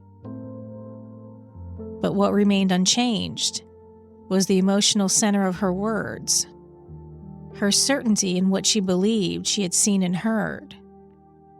Loyalty, even when imperfect, did not disappear under questioning. Then the courtroom turned from memory to matter. A silver dog lead was brought into the room and stretched out under the supervision of state troopers. Nearby, physical objects tied to the case were introduced. Chairs linked to the basement scene, and a blue plastic school chair associated with Connor Snyder.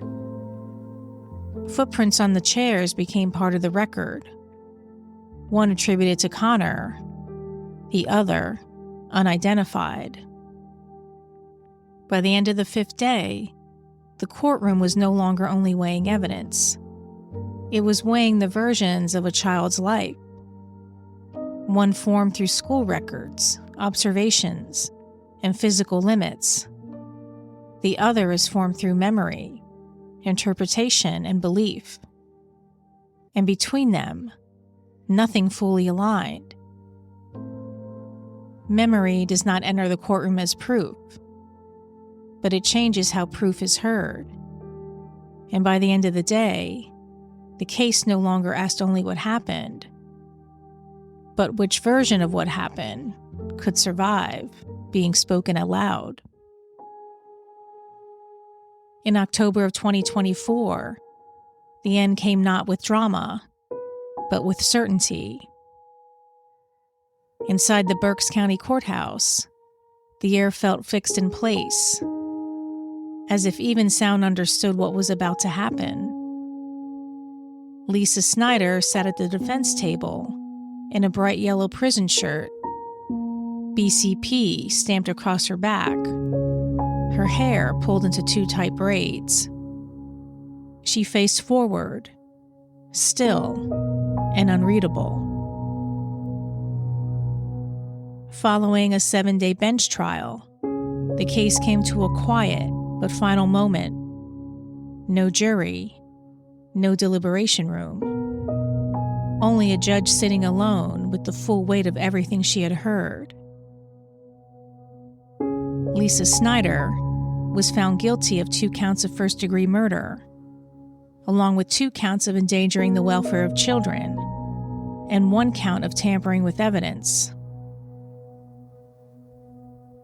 She was sentenced additional years for endangering the welfare of children. Each count folded into a punishment so long, it stopped behaving like time at all. No chance of release. No leniency. No reprieve. The words were delivered without ceremony, but they landed with finality. When the judge spoke, her words carried the weight of certainty. Because this was a bench trial, the decision rested entirely with the judge. No jury to weigh competing interpretations. No panel to collectively absorb the testimony. Just one person, tasked with separating doubt from proof after 7 days of evidence, arguments, and conflicting narratives. And with that choice, trial by judge rather than jury, came another consequence. She was ineligible for a death sentence. The outcome closed one chapter of the case, but it did not quiet the questions that had followed it from the beginning. It only fixed them in place, now recorded, now final, and no longer subject to change. The courtroom did not move. It absorbed the sentence instead, as if it had been waiting years to hear it spoken aloud. Lisa Snyder did not speak. She did not cry. She did not flinch. Even as the finality pressed down, she remained still, untouched on the surface by what had just been declared. The judge described Lisa Snyder's crime as the most violent murder she had ever seen from the bench, adding that violence committed at close range carried a weight fundamentally different from violence at a distance. It was personal, immediate, inescapable. And what made it more difficult to comprehend, she said, was the absence of remorse reflected in the record before her. The prosecutor rose next, and the room tightened again. She returned the court to what had already been established, that Connor and Brinley were bound with a dog lead and suspended in the basement of their home. Her voice did not soften. It did not need to. Few crimes, she told the court, could be considered more serious than the killing of a 4-year-old girl and an 8-year-old boy. And what made this case even more devastating was not only what had been done, but who had done it. A mother, she said, was supposed to be protection, the first barrier between a child and the world. In this case, that role had not merely failed, it had failed. It had been reversed. In this case, that role had not merely failed, it had failed. It had been reversed. Then the future was placed on the record in quiet, precise terms. Connor would never grow into adolescence, never graduate, never build a life of his own. Brinley would never reach the ordinary milestones of childhood stretching into adulthood, never attend prom, never choose a wedding dress, never step into a life beyond childhood itself. Everything that should have unfolded was cut away before it could begin. And then, the courtroom shifted again. Owen Snyder stood, the only witness to speak for what remained of the family outside on the record. The only witness to speak for what remained of the family outside the record. He did not frame his words as an argument. He spoke as someone describing a life permanently split in two. He told the court that Connor and Brinley would never grow into the roles that once quietly waited for them. They would never become an uncle and an aunt to his newborn son. Never meet the child who now exists where the branch of their family would have continued. And in that absence, there was nothing left to imagine except everything that had been taken. He described that day as ordinary at first. School, work, routine. Nothing warned of what was coming. And then, without warning, everything broke at once. In a single moment, he lost Connor and Brinley. And in another way, he could not fully separate. He lost his mother too, because what remained after that day no longer resembled the person who had once held that role. When he spoke about her, he no longer used the language of family. The word mother no longer applied in any way he could recognize. Since that day in 2019, he no longer considered her his mother. And what he did consider her instead was something he could not reconcile with anything familiar. A monster.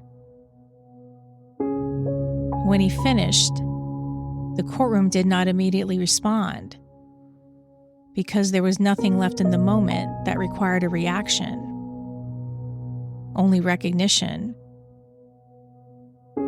That which had once been a family had been reduced to absence, and what remained of it now existed only in memory, testimony, and the space between words that could no longer reach each other. The judge returned to the sentence, to the record, to the unchangeable reality before Lisa Snyder. And in that final alignment of the law and testimony, the meaning of the case settled into place. Not confusion, not uncertainty, not a possibility, but acknowledgement. That was deliberate. That trust had been broken in the most irreversible form, and that the law, limited as it was, would still name it plainly. Connor and Brinley would not grow up. They would not open the gifts already waiting for them. They would not become anything beyond the ages they were when the time stopped for them. But in that courtroom, for a brief and unbearable moment, they were present again, not as evidence, not as a case file, but as children who had once lived ordinary lives. Known, remembered, loved. And when the sentence was finished, there was no healing in it, no restoration, only finality. And outside, beyond the courthouse walls, the world continued, quiet, unchanged, and permanently marked by what it now knew could never be undone. The sentence did not heal anything. It did not restore. And in the quiet that followed, Kempton, Pennsylvania, understood something that would not leave with the closing of the case. Innocence, once stolen, cannot be given back. But accountability, however delayed, however incomplete, can still be named. Epilogue. Echoes under the beam. After the courthouse emptied and the last of the reporters drifted away, the story did not end so much as sink. It slipped out of headlines and into something quieter, something that did not leave, only changed where it lived. For Owen Snyder, life did not continue so much as narrow. It became something built around absence, around two children who would never grow into the people they might have been, and around a family that no longer existed except in fragments. The future, once shared, now existed only as empty spaces where laughter should have gone. There were no more court dates, no more testimony. The Snyder home in Albany Township no longer felt like a home in memory. It had been reduced to a single point in time, September 23, 2019, when everything broke in a way that never fully stopped echoing. The basement, the beam, the place where something ordinary stopped behaving like something ordinary. And always, it came back to the beam. A beam is meant to hold. That is its purpose. It carries what should be too heavy, what should fall, what should not remain suspended on anything else. It does this without attention, without praise, without complaint. It simply holds, because that is what it was built to do. For a time, it looks unbreakable. That is what makes it convincing. Everything rests on it, trusting it will remain what it has always been. But even a beam has limits. And still, the beam holds because it's supposed to, because someone is supposed to make sure it does. In this story, that role belonged to Lisa Snyder, not as a headline, not as a verdict, but as part of the structure that once existed, the one meant to notice the strain before it became a collapse, the one meant to keep the beam from ever reaching a point where holding was no longer possible. But even intention cannot always stop what is already happening inside the wood. And so, the beam held anyway. Not because it was safe, not because it was whole. But failure does not always look like failure at the moment it begins.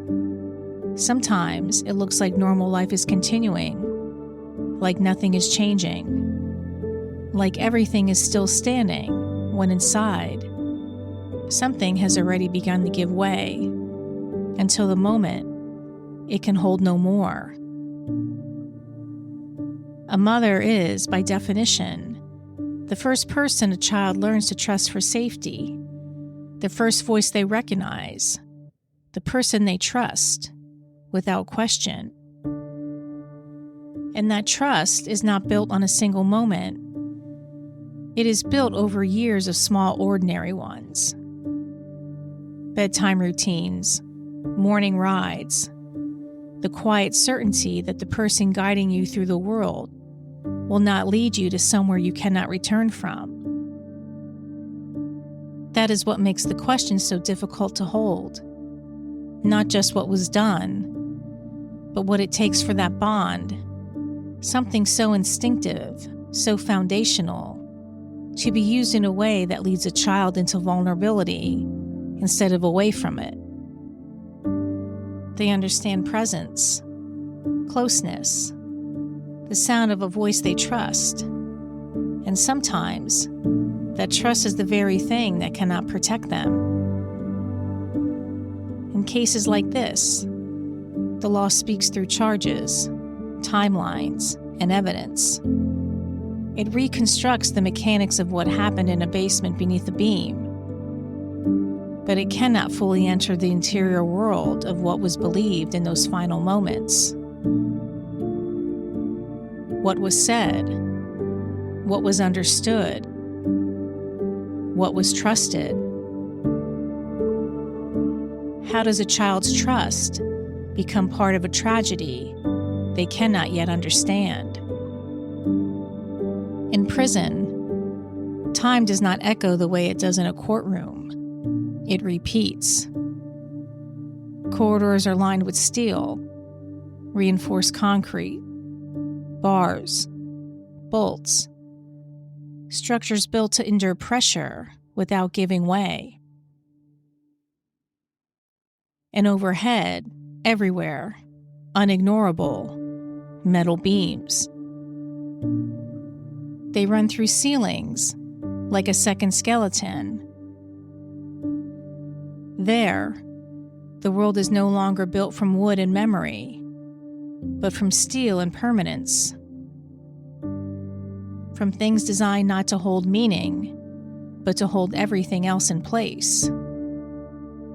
And this is where Lisa Snyder's life continues now. For Lisa Snyder, prison is not a place she passes through. It is the place where her life will be lived to the fullest, day by day, year by year. Not a chapter, but a sentence that does not end with time in the usual sense, only with time itself. What was once a home beneath fragile framing becomes a life lived under something far more unyielding, a structure that does not bend, does not soften, does not forget what it's holding. This concludes this week's episode of Departed in Pennsyltucky. I'm your host, Andrea Dudek. Tune in next time for more true crime talk without the Valley Girl squawk.